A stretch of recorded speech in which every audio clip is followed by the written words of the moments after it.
एहतजाज और मारधाड़ के बाद पीटीआई मुज़ाकरात के लिए बेकरार। तहरीक इंसाफ का हुकूमत से राब्ता पहले ही दिन 2 मुलाकातें। पहली मुलाकात असद कैसर और स्पीकर कौमी असम्बली अयाज सादिक के दरमियान हुई। दूसरी मुलाकात में PTI chairman barrister Gohar, Umar Ayub, Sahibzada Hamid Raza मौजूद थे।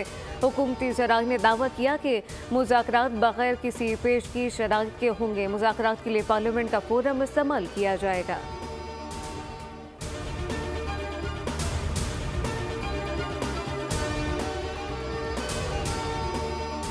एक जानिब टेबल टॉक, दूसरी तरफ धमकियां। तहरीक इंसाफ क़यादत कह रही है कि बहुत हो गया, 9 मई की धूल बिठाएं, आगे बढ़ें। बैरिस्टर गौहर ने कहा कि दोबारा सड़कों पर आने पर मजबूर ना करें, ऐवान से इंसाफ चाहते हैं। उमर अयूब ने कहा हम पर जुल्म हुआ, इसलिए मुज़ाकरात की शर्त रखी।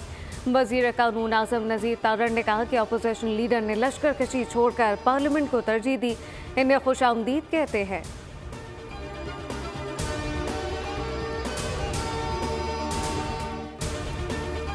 हुकूमत ने तहरीक इंसाफ के साथ राब्तों, मुलाकातों, मुज़ाकरात की तरदीद कर दी। वज़ीर इत्तलात अता तारड़ ने कहा कि ताज़ियत पर मुज़ाकरात कैसे, इस बात में कोई हकीकत नहीं कि बाज़ाब्ता मुज़ाकरात शुरू हुए। पहले पीटीआई 9 मई और 26 नवंबर के वाक़े पर शर्मिंदगी जाहिर करे। राना सनाउल्लाह ने कहा तहरीक इंसाफ के एस्टेब्लिशमेंट से मुज़ाकरात हो रहे हैं, ना ही हुकूमत से। गैर रस्मी बातचीत को मुज़ाकरात नहीं कहा जा सकता।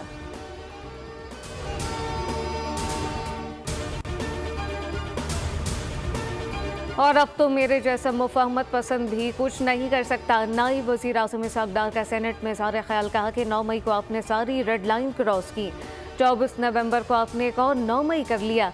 अपोजिशन लीडर ने कहा कि बानी पीटीआई पर सियासी केसेस हैं। मैं हल्फिया कहता हूँ कि हुकूमत ने किसी के खिलाफ कोई मुकदमा दर्ज करने का नहीं कहा।